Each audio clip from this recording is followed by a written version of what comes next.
안녕하세요. 오늘 버스 타고 가다가 발 실수는 곧 회복할 수 있을지 몰라도 말 실수는 결코 만회할 수 없다라는 글귀를 보았어요. 이 글귀를 보니 전 시댁 사람들이 생각나서 사연을 보내요.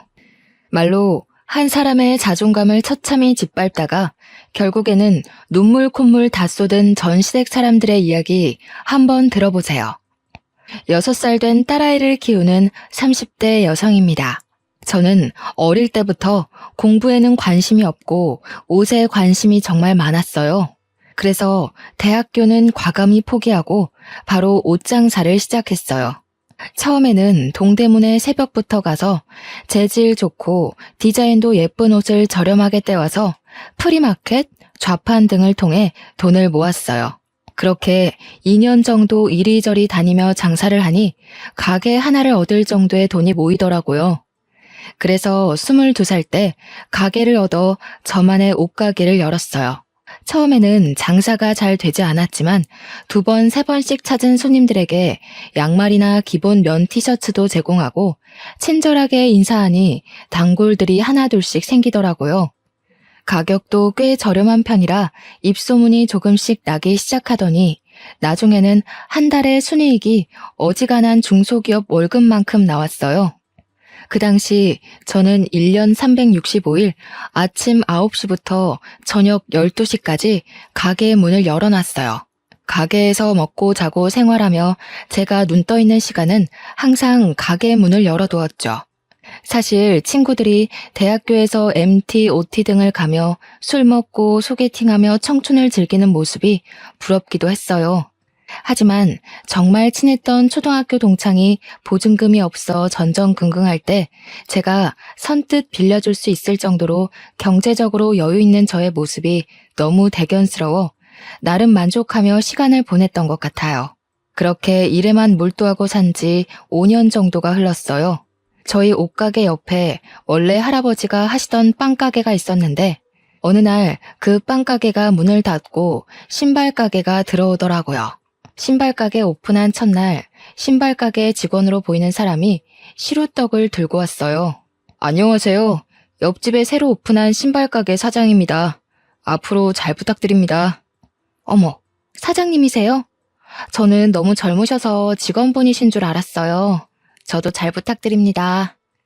저는 신발가게 직원으로 보였던 사장님과 그렇게 첫인사를 나누었어요. 키도 크고 외모도 서글서글하니 사람이 좋아 보였어요. 나이도 저랑 비슷해 보이고 떡을 들고 와 인사를 하는 것을 보니 인성도 좋아 보여서 꽤 호감이 갔던 것 같아요. 그렇게 며칠 동안은 서로 인사만 나누며 지냈어요. 그러다가 한 달 정도 지나자 점점 안부 인사도 묻고 이름과 나이를 알 정도로 친해졌어요. 그의 이름은 이경민이었고 나이는 저보다 4살이 많았어요. 혹시 오늘 시간 되시면 저녁 같이 드실래요? 저녁이요? 네. 이렇게 만난 것도 인연이기도 하고 제가 이래저래 도움 많이 받은 것 같아서 밥 한번 사드리고 싶어서요. 오늘 별일 없으면 조금 일찍 마치고 저녁 먹으러 가요. 경민 씨의 제안이 싫지는 않았고 저도 그날은 조금 쉬고 싶어서 알겠다고 했어요. 가게에 들어와 저녁 시간을 기다리는데 이상하게 가슴은 두근두근 뛰고 기분은 좋고 그러더라고요. 설레는 마음을 숨기고 경민 씨와 저녁 먹으러 근처 고깃집에 갔어요. 그곳에서 경민 씨가 살아온 이야기를 듣고 저도 살아온 이야기를 하며 서로 비슷한 점도 많고 통하는 점이 많다는 것을 알게 됐어요. 그 뒤로 종종 함께 점심과 저녁을 먹으며 많은 시간을 보냈고 오빠 동생에서 연인 사이로 발전하게 되었습니다. 우리는 사귀는 동안 한 번도 싸운 적이 없었어요. 경민 씨가 너무 착해서 항상 저의 의견을 잘 들어주며 모든 것을 다 맞춰주었거든요. 본인도 장사하느라 힘들 텐데 저의 투정도 다 들어주었거든요. 그런 모습에 반해 저는 이 남자와 결혼하기로 마음먹고 각자 집으로 인사를 드리러 가게 되었어요. 먼저 우리 집에 경민 씨와 함께 가니 부모님은 평생 일만 하고 노천으로 살 줄 알았는데 이렇게 멋진 남자친구를 만나고 있었냐며 좋아하셨어요. 우리 아이 예쁘게 봐줘서 고맙다고 언제든 결혼한다 그러면 적극 환영이라고 하셨죠. 그리고 다음 주 많이 떨리는 마음으로 경민 씨 집에 인사드리러 갔어요. 경민 씨의 부모님은 저를 반갑게 맞이해 주셨어요. 아직 결혼을 안 한 남편보다 1살 위인 형님은 조금 날카롭게 보이긴 했지만 마음은 따뜻한 사람 같았어요. 음식도 너무 맛있었고 식사 후 정리도 다 같이 하는 모습을 보며 참 화목한 집안이라는 생각이 들었어요. 그리고 그런 모습을 보니 빨리 결혼을 해서 이 집의 가족 구성원이 되고 싶었어요. 서로의 집에 방문한 뒤 우리는 바로 결혼 준비에 들어갔어요. 신혼집과 신혼살림, 식장 예약에 스드메 투어까지 해야 할 일이 정말 많은데 경민 씨는 계속 표정이 뚱해져 있더라고요. 요새 무슨 일 있어? 피곤해? 아니, 왜? 우리 지금 준비할 것이 정말 많은데 얘기하면 별 관심도 없어 보이고 피곤해만 보여서. 무슨 일 있는 거야? 사실 말이야. 뭔데? 이야기해봐. 우리 이제 앞으로 같이 살 사람인데 무슨 일이 있어도 같이 풀어나가야지. 안 그래? 사실 나 그동안 모아둔 돈으로는 집 사기 너무 힘들 것 같아서 코인을 투자했거든. 뭐? 코인? 그 뉴스에서 요새 난리난 그 코인? 저는 깜짝 놀랐어요.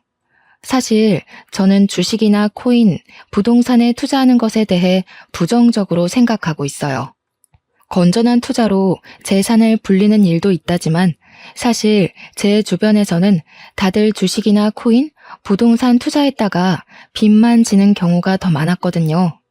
그래서 저는 절대 어디에 투자하지 않고 열심히 일해서 차곡차곡 돈을 모아야겠다고 생각했어요. 그런데 얼마 전부터 코인이 상승세가 되면서 다들 코인을 많이 사더라고요. 저 역시 모아둔 돈도 있고 해서 코인에 투자할까 살짝 생각했지만 언제 폭락할지 모르니 투자를 하지 않았어요. 그런데 그때 경민 씨는 저 몰래 코인에 투자했던 것이죠. 그럼 얼마나 잃은 건데? 일단 내 여윳돈의 반토막. 미안해. 정말 너랑 예쁜 신혼집 살려고 만든 돈인데 이렇게 어이없게 날려서. 내가 입이 10개라도 할 말이 없다. 그런데 내 나름대로는 너랑 잘 살아보고 싶어서 그런 거니 조금만 이해해주라. 정말 미안해. 저는 사실 정말 화가 많이 났지만 그래도 저랑 같이 잘 살아보고 싶어서 그런 거라니 화를 꾹 참았어요. 그럼 우리 집이랑 혼수 장만은 어쩌지? 일단 네가 모아둔 돈에 약간 대출 껴서 집 장만하고 혼수는 내가 있는 돈 조금 보태서 사자. 정말 미안해. 근데 코인이 폭락하다가도 다시 오른다고 하니까 조금만 기다려봐. 코인 다시 오르면 바로 다 빼고 2번 다신 이런 짓 안 할게. 이미 돈이 나갔는데 어쩔 수 없지 뭐. 대신 앞으로는 절대 코인이나 주식하지 말기다. 알았지? 결국 제가 모아둔 돈으로 신혼집을 마련하고 혼수도 거의 다 제 돈으로 마련했어요. 그래도 결혼이 후회되지는 않았어요. 남자친구의 가족은 여전히 정말 화목해 보였고 그런 분들이 제 시댁 식구라면 당장 나에게 돈이 없어도 평생 행복하게 살 수 있을 것 같았거든요. 이렇게 우리는 결혼을 하고 허니문 베이비로 바로 아이가 생겼어요. 아이가 생겼지만 결혼으로 인해 많은 돈이 지출되었기에 몸이 힘들어도 꾹 참고 일을 할 수밖에 없었어요. 매일 아침 9시부터 저녁 10시까지 가게에서 일하고 일주일에 한 번씩은 의류 도매 매장에 새벽부터 가서 옷을 대량으로 구매해 오곤 했어요. 그렇게 무리를 하니 결국 아이가 유산이 되어버렸어요. 참 마음이 아팠어요. 그깟 돈이 뭐라고. 이렇게까지 몸을 힘들게 혹사해서 내 아이를 잃었나 하는 죄책감과 슬픔이 이루 말할 수가 없었죠. 슬픔에 일도 하기 힘들고 무기력해져서 가게 문도 일찍 닫을 때가 많았어요. 하루는 멍하니 누워있는데 시어머니한테 전화가 왔어요. 나다. 뭐 하고 있어? 집에서 잠깐 쉬고 있었어요. 그래? 하긴 아이 유산도 출산과 똑같다던데 좀 쉬어야지. 근데 너 몸이 너무 약한 것 아니냐? 아니에요. 저 몸 나름 건강한데 옷가게 일을 조금 무리하게 해서 그런가 봐요. 아니, 나 때는 임신 초기부터 막달까지 반 메고 집안일하고 시열은 병시중까지 다 들어도 건강하게 아기 잘 낳았는데 넌 뭐 그깟 가게 일 좀 한다고 그렇게 유산이 되니? 옷가게이지만 물건도 많이 들고 해서 힘들었나 봐요. 그깟 옷 몇 장이 얼마나 무겁다고. 옷보다 우리 아들이 하는 신발이 더 무거우면 무겁지. 말이 되는 소리를 해라. 아무튼 쉬어라. 안 그래도 유산돼서 속상하고 마음이 아픈데 툭툭 내뱉는 시어머니의 말은 저의 가슴을 더욱 후벼 팠어요. 그래도 저만큼이나 시어머니도 손주 잃은 것이 속상하셔서 그런 거겠지 하며 서운한 감정을 꾹꾹 눌렀어요. 그 후 몸을 추스르고 한 달 정도 지나니 다시 아이가 생겼어요. 이번에 생긴 아이는 반드시 지키겠다는 생각에 아침 10시부터 7시까지 줄여서 일하고 옷도 인터넷으로 주문했어요. 두 번 다신 아이를 잃지 않기 위해 최선을 다했죠. 다행히 유산에 위험이 있는 임신 초기를 무사히 넘기고 임신 16주가 되었어요. 아이는 무사히 지켜냈지만 한 가지 힘든 점이 있었어요. 바로 입덧이 너무 심했어요. 저희 옷가게 건너편에 순댓국밥집이 있는데 그 간판만 봐도 토할 것 같았어요. 매일 변기통을 붙잡고 눈물을 흘리며 구역질을 했어요. 우유만 조금 넘길 수 있었죠. 하루는 가게에서 기운 없어서 앉아있는데 시어머니가 오셨어요. 예, 너는 가게 열어놓고 그렇게 죽도 못 먹은 사람 마냥 쾌하게 있으면 되겠니? 사람들이 오다가도 가겠다. 입덧이 너무 심해서요. 지금 우유만 먹고 지내거든요. 참, 너는 유별이다. 나는 애 둘을 낳았는데 입덧 한 번 없었는데 넌 도대체 그깟 임신 한 번 했다고 그렇게 난리니? 제가 냉장고 문만 열어도 구역질을 해서 집에서 뭘 먹지를 못하네요. 그래도 아침에 집 근처 편의점에서 삼각김밥 먹었어요. 예, 너는 남편 아침을 편의점에서 삼각김밥으로 먹여야겠니? 신발 상자 정리하고 하려면 얼마나 힘든데. 안 그래도 힘 많이 써야 하는데 삼각김밥이 뭐야, 삼각김밥이. 죄송해요. 그런데 저도 몸 상태가 요새 이래서 못 챙겨줬네요. 앞으로는 잘 챙길게요. 안 되겠다. 얼른 집에 가서 우리 경민이가 좋아하는 생선 좀 사다 구워 먹여야겠다. 넌 어차피 못 먹지? 우리 경민이는 우리 집에 밥 먹으러 오라고 할 테니 넌 쉬어라. 시어머니는 우유만 먹으며 겨우 버티는 제 걱정은 하나도 하지 않으시고 남편의 밥 걱정만 실컷 하다가 나가셨어요. 그날 밤 시댁에 다녀온 남편의 몸에서 나는 생선구이 냄새가 너무 역하게 느껴졌어요. 남편이 샤워하고 입었던 옷을 다 세탁기에 돌려도 도무지 속이 진정되지 않더라고요. 결국 저는 밤새 화장실에서 변기통을 붙잡고 구역질을 하느라 잠을 한숨도 못 잤답니다. 지독한 입덧은 막달까지 계속되었어요. 그래도 뱃속의 아기는 쑥쑥 잘 자라 무사히 출산했어요. 시부모님도 손주, 그것도 아들이 태어났다고 좋아하셨어요. 아이의 이름은 시부모님의 뜻대로 준혁이라고 짓고 조리원에서 집으로 돌아왔어요. 우리는 준혁이 100일 정도까지 옷가게 문을 닫고 제가 직접 돌보기로 했어요. 아직 목도 가누지 못하는 갓난아기를 어린이집에 보내기도 좀 그렇고 친정은 부모님 두 분 다 일을 하셔서 바쁘시고 시댁은 시어머니께서 집에 계시지만 1시간 정도 되는 거리라서 매일 준혁이를 데리고 왔다 갔다 하기에는 조금 무리가 있었거든요. 그렇게 집에서 준혁이와 시간을 보낸 지 한 달 정도 지났을 때였어요. 이제 슬슬 여보 가게도 문 열어야 하지 않아? 언제까지 문 닫고 있을 수는 없잖아. 그렇긴 하지. 근데 준혁이를 어린이집에 맡길 수도 없고 어디 마땅히 맡길 만한 곳도 없는데 어쩌지?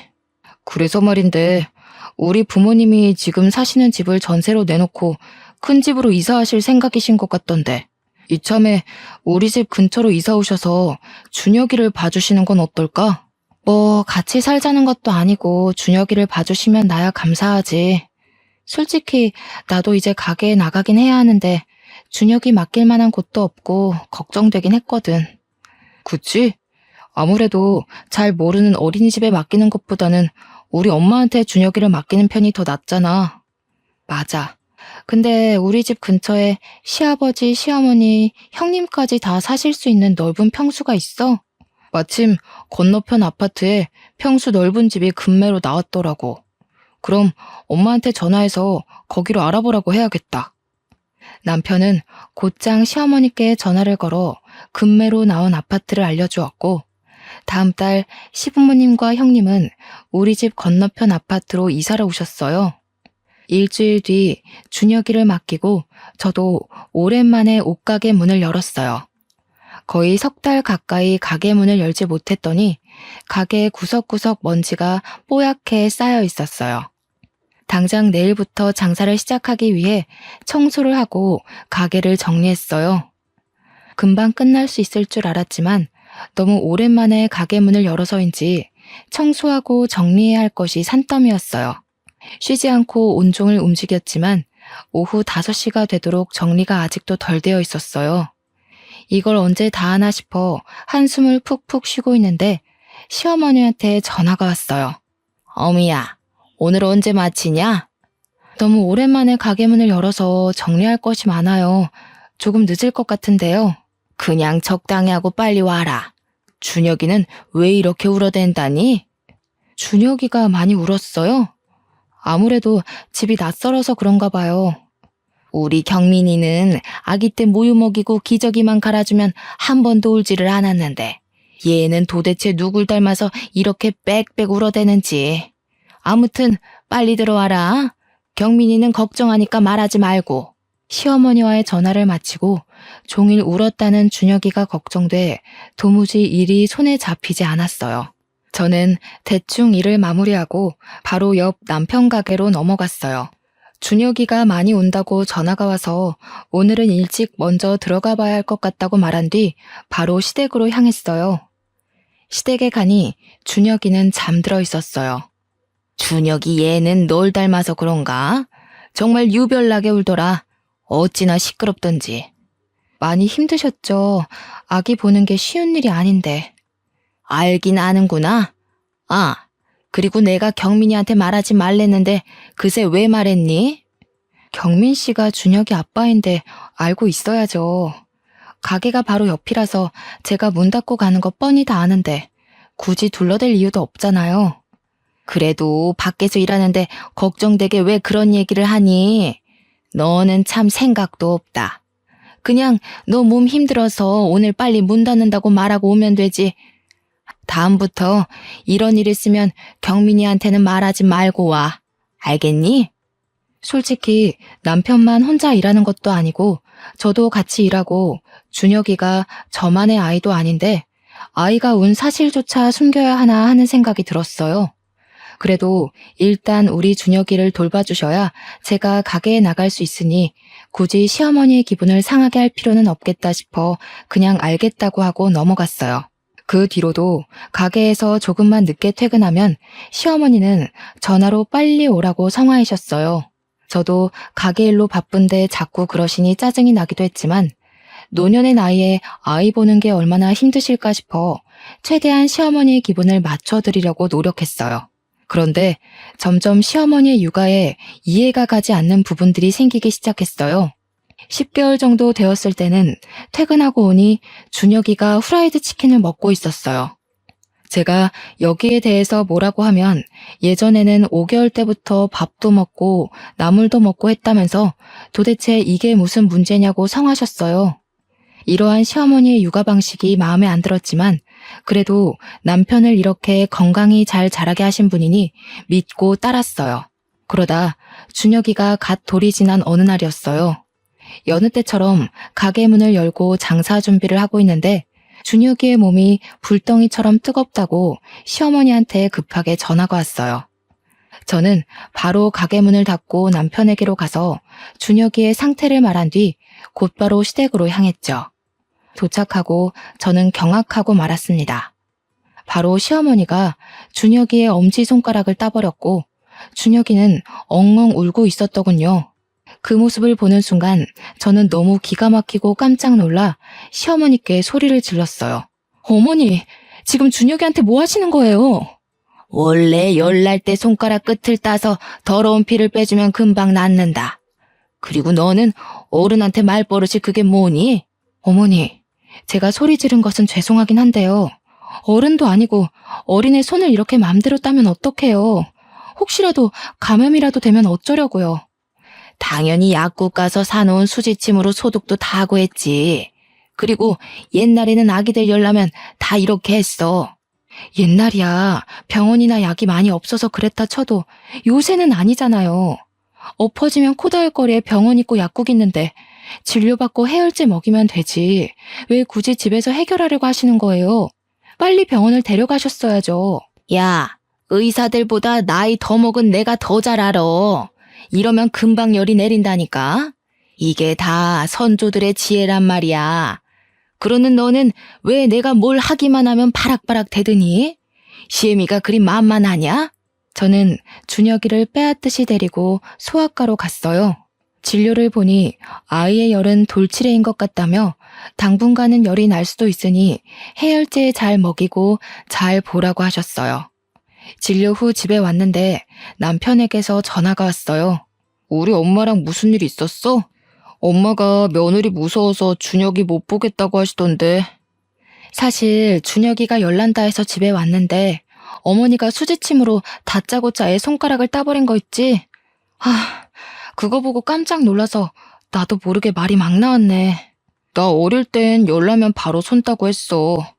우리 엄마는 걱정스러워서 그런 건데 여보가 너무 예민했던 것 같아. 어머니의 마음은 나도 알지. 그런데 지금이 옛날처럼 병원 가기 힘든 것도 아니고 조금만 가면 병원인데 왜 굳이 이런 민간요법을 하시는지 솔직히 나도 답답해. 그래도 일단 우리 준혁이 봐주시는 분이니까 여보가 엄마한테 사과드려. 나 손님 오셔서 끊는다. 남편과 통화 후 비록 그 방식이 이해가 되지는 않아도 시어머니도 준혁이가 잘 되길 바라는 마음에서 그리하셨는데 제가 너무 화만 버럭낸 것 같아서 조금 죄송한 마음이 들었어요. 시어머니께 전화를 걸어 아까 화를 내서 죄송했다고 이제는 이렇게 버릇없이 이야기하지 않겠다고 사죄를 드렸어요.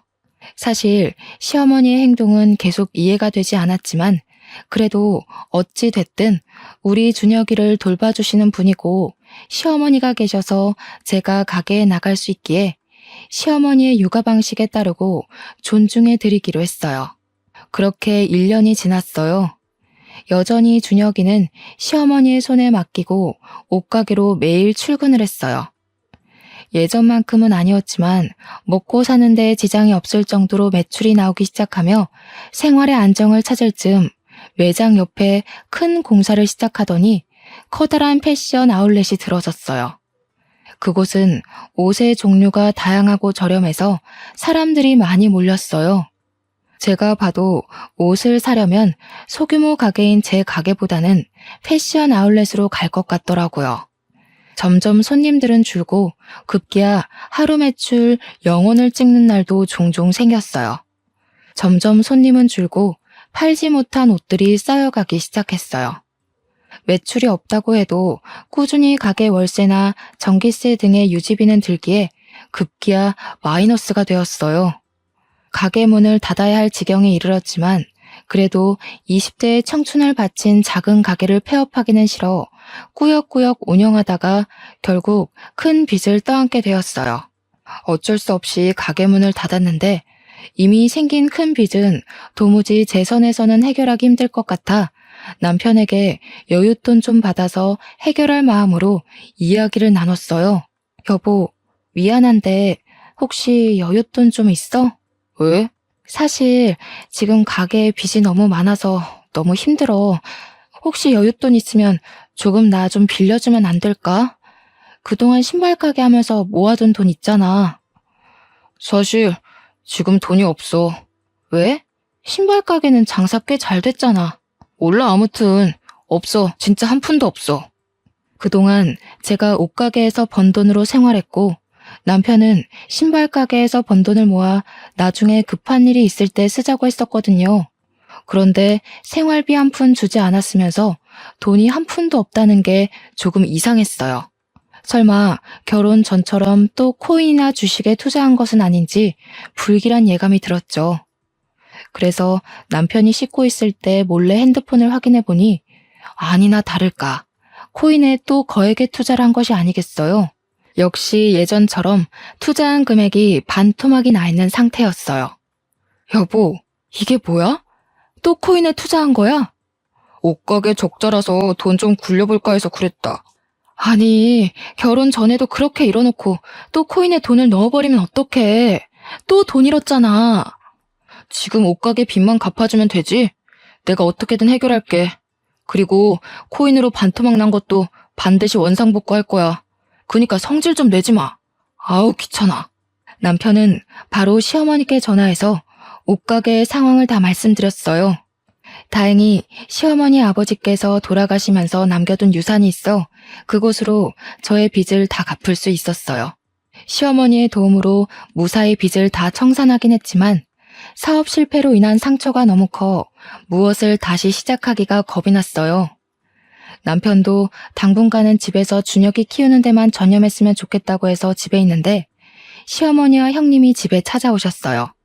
가게 망하고 어떻게 지내고 있나 해서 와봤어. 생각보다는 좋아 보이네?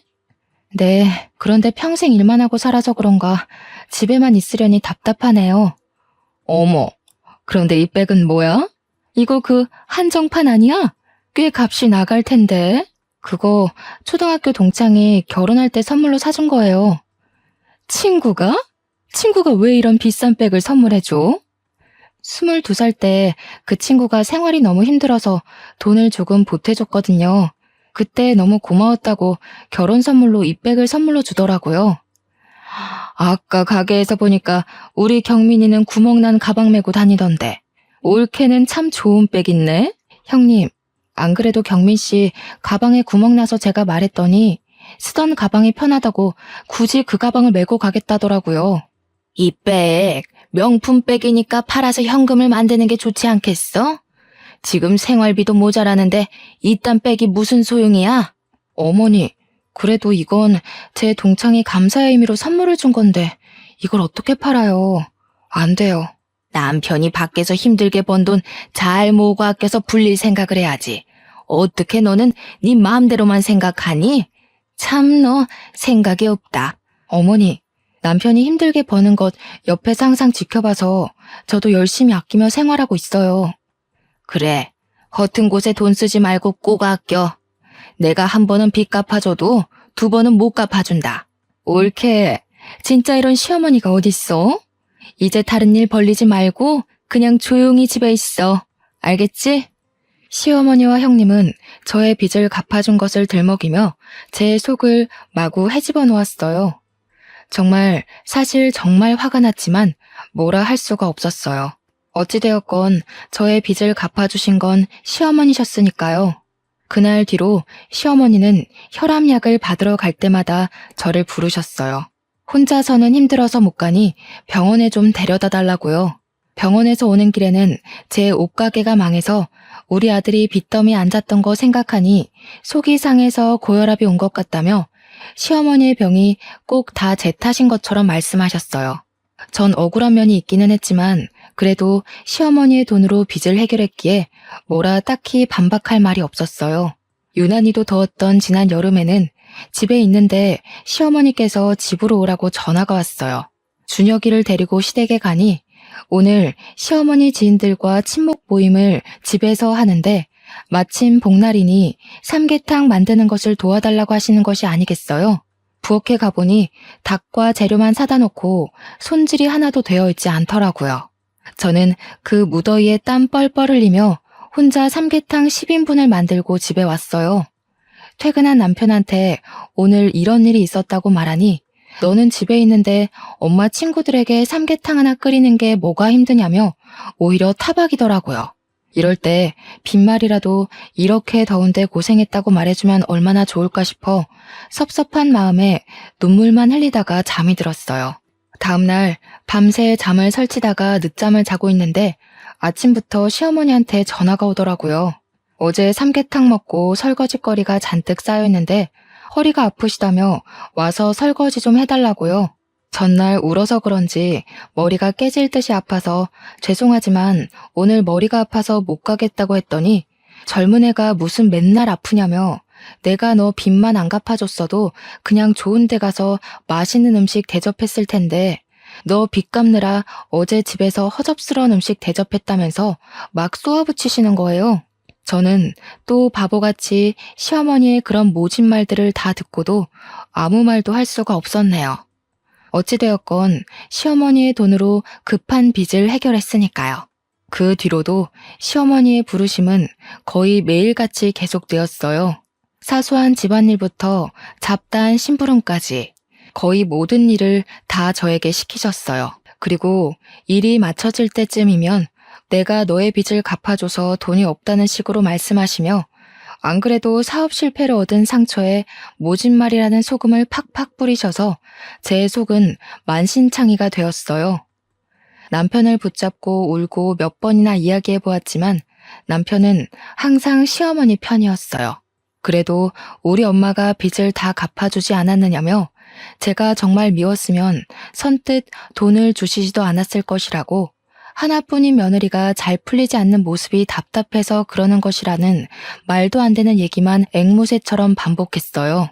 이런 이야기 친정에 말하기도 부끄럽고 지인에게 말하기도 제 얼굴에 침 뱉기인 꼴이라 그냥 준혁이 하나 보고 화가 치밀어 오르는 것도 꾹 참고 살아왔어요. 그러다가 명절이 되었어요. 저희 친정엄마는 명절을 맞이하여 시댁에 가는 저에게 화장품 3세트를 건네시며 시부모님과 형님에게 드리라고 하셨어요. 나름 금가루도 들어가고 꽤 비싸 보이는 제품이었죠. 어머니, 아버지, 형님, 저희 엄마가 명절이라고 화장품 준비했어요. 보내주신 것이니 잘 쓰긴 하겠다만 솔직히 화장품 난 별로던데. 이거 딱 봐도 싸구려네. 아니, 피부 트러블이라도 나면 어쩌려고 이런 화장품을 보내셨대? 나도 화장품 잘 안 쓰는데 이거 사돈한테 미안해서 어쩌나. 참 쓸데없는데 돈 쓰는 것은 엄마나 딸이나 똑같네. 화장품 버리기도 힘든데 왜 이런 걸 사셨대? 그러게나 말이다. 딸은 사업 망해서 내 돈으로 빚 갚아. 엄마는 쓸데없는데 돈 써. 너희 친정은 참 돈 관리를 못하는구나. 에이, 다들 그래도 너무하네. 장모님이 생각해서 보내신 건데 그래도 한번 써봐. 금가루도 들어가고 좋아 보이네 뭐. 어찌 됐건 보냈으니 잘 쓰긴 하마. 옆집은 사돈이 한우를 보냈다던데 우리도 그런 거나 보내지 쓸데없는 화장품은 무슨. 엄마가 고심해서 고른 선물을 보시며 다들 좋지 않은 소리를 하시니 기분이 상했지만 명절이기도 하고 시어머니의 돈으로 빚을 갚은 것이 틀린 말도 아니니 뭐라 할 수가 없었어요. 예, 이번 명절에는 우리 음식을 만들어서 먹자. 그래도 명색이 명절인데 음식을 해야 하지 않겠니? 원래 저희 시댁은 명절 때 제사가 없고 그냥 우리끼리 서로 좋아하는 것을 시켜 먹었어요. 괜히 요리하며 일 벌리면 누군가는 분명 힘들어져서 명절이 싫어진다고요. 그런데 갑자기 저에게 올해는 음식을 장만하자는 것이에요. 엄마, 무슨 음식을 장만해? 우리 원래 매년 시켜 먹었잖아. 너는 맨날 일하니까 쉬고 나랑 네 마누라가 요리하면 돼. 가만히 있자. 시아버지는 김치전 좋아하고 우리 딸은 육전을 좋아하고 우리 아들은 배추전을 좋아하니까 이 3개 다 해서 먹자. 무슨 부침개를 3개나 만들어. 그냥 하나만 만들어. 나 배추전 안 먹어도 돼. 나 옛날에는 부침개 10종류나 만들고 그랬어. 3종류는 뭐 일도 아니지. 너 설마 네 마누라 고생할까봐 그러는 거냐? 내가 네 마누라 빚도 다 갚아줬는데 이 정도도 못 시켜? 옳게. 설마 이번 명절 때 음식 장만시킨다고 속으로 우리 욕하는 거 아니지? 아니에요. 다 같이 먹을 음식 장만하면 좋죠 뭐. 남들이 먹는 것도 아니고 가족들이 먹는 것인데요. 그치? 내 친구들은 명절 일주일 전부터 불려가서 같이 장 보고 한다더라. 우리 엄마는 그런 건 없잖아. 올케는 정말 행복한 줄 알아. 처음에는 다 같이 모여 음식을 준비했는데 막상 부침개를 부칠 때가 되니 하나둘 이리저리 핑계를 대며 빠지더라고요. 결국에는 저 혼자 부침개를 부치게 되었어요. 허리를 펴지도 못하며 부침개를 부치는데 엄마한테 전화가 왔어요. 부엌에서 밖이 뭔가 조금 그래서 핸드폰을 들고 작은 방으로 들어갔어요. 시댁은 잘 도착했니? 화장품은 드렸고? 다들 고마워하셔. 지금 전 부치는 중이야. 매년 음식 안 한다더니 올해는 음식장만 하나 보네. 고생하겠네. 열심히 해. 엄마가 전화를 끊으려는 순간 시어머니가 작은 방 문을 벌컥 열고 들어오셨어요. 너 부침개 부치다 말고 여기서 뭐 하냐? 엄마한테 전화가 와서요. 명절에 시댁에 왔으니 일이나 할 것이지 통화는 무슨. 잠깐 핸드폰 줘봐. 너희 엄마랑 통화 좀 하게. 시어머니는 제가 들고 있던 핸드폰을 빼앗다시피 했어요. 사돈, 화장품 받았어요. 감사해요. 그런데 무슨 쓸데도 없는 화장품이에요. 옆집 사돈은 한우를 보내왔던데. 핸드폰 너머로 엄마의 목소리가 어렴풋이 들리는데 많이 당황한 목소리셨어요. 우리 며느리가 얼마 전에 사업 실패해서 진 빚 제가 다 갚아준 거 아시죠? 제가 이렇게나 우리 며느리 딸처럼 생각해요. 그런데 며느리도 그러더니 우리 사돈도 쓸데없는 곳에 돈 잘 쓰시네요. 그래서 오전 여전이라는 말이 있나 봐요. 시어머니는 아주 상냥한 말투로 저희 엄마의 선물을 비꼬는데 정말 속에서 천불이 나더라고요. 그 소리를 듣고 엄마가 뭐라고 얘기하려고 하시는데 시어머니는 이제 바쁘다고 전화를 뚝 끊어버리시는 거예요.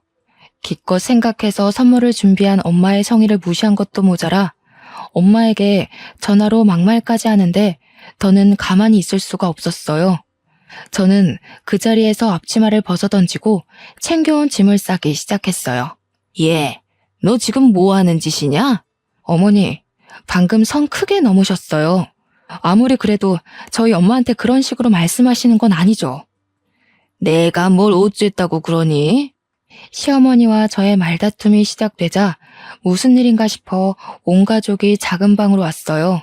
남편은 저를 말리고 형님은 시어머니를 말렸지만 이미 화가 머리 끝까지 난 저는 눈이 뒤집혀 뒤에서 뭐라고 하든 말든 짐을 챙기고 준혁이를 데리고 나와 바로 친정으로 향했어요. 부모님께 그간의 상황을 다 말씀드리니 눈물을 흘리시며 저와 준혁이를 안타까워하셨어요. 그 모습을 보며 돈을 어떻게든 벌어서 바보처럼 당하고 살지 말아야겠다고 생각했어요. 그런데 준혁이는 아직 어리고 어린이집은 대기가 길어서 당장 보낼 수가 없었어요. 무엇을 하며 돈을 벌 수 있을까 고민하다가 예전에 우연히 유튜브에서 인터넷 쇼핑몰로 크게 성공한 사람의 사연이 생각났어요. 옷가게가 망하면서 팔지 못한 옷들도 있고 오랜 시간 옷가게를 하며 원단 좋은 옷들만 취급하는 정직한 거래처도 많이 알고 있으니 할 수 있을 것 같더라고요. 명절이 끝나고 집에 오자마자 인터넷으로 자료를 찾으며 인터넷 쇼핑몰을 오픈하고 집 근처에 생긴 저렴한 오피스텔을 얻었어요. 그곳에서 재고로 쌓인 옷들을 하나씩 촬영해서 쇼핑몰에 등록하고 제품이 팔리기를 기대했죠. 원래 옷가게 단골이었던 손님들에게 쇼핑몰도 알려주고 여기저기 인터넷 카페에서 광고도 했더니 슬슬 매출이 오르기 시작했어요. 인터넷 쇼핑몰은 가게를 했을 때보다 운영비가 훨씬 적게 들어서 같은 제품을 팔아도 순이익이 더 많이 남았어요. 또 무엇보다 오피스텔에서 저 혼자 준혁이를 보며 편하게 일을 할 수가 있어서 좋았어요. 남편은 집에서 애나 보지 또 무슨 인터넷 쇼핑몰을 하냐며 뭐라 하였지만 시어머니의 말도 안 되는 폭언에 하나도 도움이 되지 않는 남편의 모습을 보며 이미 정이 떨어져 뭐라고 하든 말든 저는 준혁이를 데리고 매일 오피스텔로 가서 일도 하고 아이를 키웠어요. 그 결과 몇 개월 만에 아이와 제가 충분히 먹고 살 만큼의 돈을 벌게 되었어요. 인터넷 쇼핑몰로 대박을 치던 중 형님의 결혼 소식이 들렸어요. 남편은 쇼핑몰이 잘 되고 있다는 사실을 알고 축의금을 넉넉히 하자고 하더군요. 저는 이전에 시어머니한테 진 빚만큼의 액수를 형님의 계좌에 이체하고 시댁으로 당당히 갔어요. 아이고, 우리 며느님 오셨어요. 그동안 돈 버느라 정말 고생 많았다. 역시 우리 며느님은 야무져서 무슨 일이든지 잘할 줄 알았다니까. 옳게. 무슨 축의금을 이렇게나 많이 보냈어. 어쨌든 정말 고마워. 그래, 인터넷 쇼핑몰이 그렇게 바쁘다면서? 네, 가게와 다르게 운영비가 적게 들어서 마진이 많이 남네요. 어떻게 그렇게 인터넷으로 할 생각을 했어? 역시 젊은 사람들은 참 대단해. 아니지, 우리 며느님이 대단하신 거야. 빚지고 돈 없을 때는 그렇게 너의 빚을 내가 다 갚았다며 생색내던 시어머니가 제가 돈을 많이 벌게 되자 며느님 하며 얘기하시는데 정말 앞과 뒤가 다른 모습에 기가 차더라고요. 그래도 족쇄같이 묶여있던 시어머니의 빚을 드디어 갚고 나니 속이 다 후련했어요. 형님의 결혼식 후 일주일 정도 지나고 신혼여행을 다녀온 형님이 저에게 가방을 선물해 주셨어요. 형님이 건넨 가방을 보니 예전 명절 때 엄마가 화장품을 선물했을 때 온갖 말로 모욕을 준 것이 생각났어요. 순간 저는 형님과 시어머니께 똑같이 해야겠다고 생각했어요. 어차피 제가 금전적으로 어느 정도 안정되면 이렇게 앞과 뒤가 다르고 힘들 때 말로 자존감을 내리깎아버리는 이딴 집구석과 언젠가는 헤어져야겠다고 다짐했거든요. 그때가 지금이다 싶었어요. 형님, 저 생각해서 가방을 사오신 것은 너무 감사한데요. 어디서 이런 촌티 풀풀 내는 가방을 사오셨어요? 뭐라고? 내가 잘못 들었나? 촌티라고? 네, 잘 들으셨네요. 촌티요. 색감이며 재질이며 뭐 하나 빠질 것이 없이 촌티가 풀풀 나요. 쪽팔려서 이런 거 어떻게 들고 다녀요? 분리수거함에 넣어야겠네. 얘야, 그래도 너 생각해서 가방 사왔는데 이건 아니지 않니? 그래, 누나가 여보 생각해서 가방 사왔는데. 날 생각해서 사왔으면 좋은 걸 사왔어야지. 시어머니, 형님, 남편, 다들 나 생각하는 척하면서 은근히 비꼬더라. 얘야, 무슨 말을 그리 섭섭하게 하니? 내가 너 미워했으면 너 빚 갚아줬겠어? 그놈의 빚. 그래서 형님 결혼식 때 그 빚 다 갚았잖아요. 그리고 말 나와서 말인데 그 빚 갚아줬다고 그렇게 요새 떨고 친정엄마한테도 안 좋은 소리하고 어떻게 그래요? 내가 언제 안 좋은 소리를 했다고 그러니? 저번 명절 때 엄마가 선물로 드린 화장품 쓸데없다며 대놓고 뭐라고 하셨잖아요. 어머머, 내가 언제 그랬다고 그러니? 시어머니는 그때 있었던 일들을 딱 잡아떼시며 아니라고 부인했어요. 저와 시어머니가 서로 큰 소리로 싸우고 있을 때 남편은 이러지도 저러지도 못하고 가운데에 서서 저와 시어머니 눈치만 보고 있더라고요. 더는 이런 인성을 가진 집안 사람들과 어울리며 준혁이를 키우지 못하겠다고 생각했어요. 그래서 저는 그 자리에서 이혼하겠다고 선언했고 결국 우리는 이혼을 하게 되었어요. 물론 양육권은 제가 가지고요. 그 뒤로 저의 인터넷 쇼핑몰은 어른 옷뿐 아니라 아이 옷도 같이 팔면서 더 키웠어요. 다행히 아주 잘 돼서 매출이 2배나 오르며 이전보다 훨씬 더 여유 있는 삶을 살고 있어요. 이렇게 제가 승승장구할 동안 전 남편은 신발 가게가 망해서 빚더미에 앉았고 전 형님은 제가 준 축의금으로 주식 투자했다가 상장 폐지돼서 다 잃었다더라고요. 얼마 전에는 다들 제 앞에 와서 다시 합치자고 그동안 막말하고 모른 척해서 미안하다고 무릎 꿇고 싹싹 빌더라고요. 그때 전 형님이 예전에 엄마의 화장품을 보며 돈을 쓸데없이 쓰는 것은 모전여전이라고 했던 일이 생각났어요. 그래서 이 집은 투자해서 망하는 것이 내력인가 보다고 비꼬아주었답니다. 자신이 뱉었던 말 그대로 돌려받고 축 처져서 나가는 모습이 얼마나 꼬시던지요. 이렇게 저의 결혼 생활은 마침표를 찍었지만 이를 통해 한 가지는 확실히 배웠어요. 자신이 뱉은 말은 그대로 다시 부메랑이 되어서 돌아오니 자나깨나 말조심을 해야 한다고요. 그래서 요새는 좋은 말만 하려고 노력하고 있어요. 아, 마지막으로 제가 세상에서 가장 사랑하는 남자인 준혁이에게 한마디 하고 싶네요. 온전한 가정을 만들어주지 못해 미안하지만 아빠의 그늘이 너에게 느껴지지 않도록 엄마가 최선을 다할게. 말로 표현할 수 없을 만큼 사랑하고 건강하고 멋지게 잘 자라줘서 너무 고마워. 지금까지 저의 기나긴 사연을 들어주셔서 너무 감사합니다.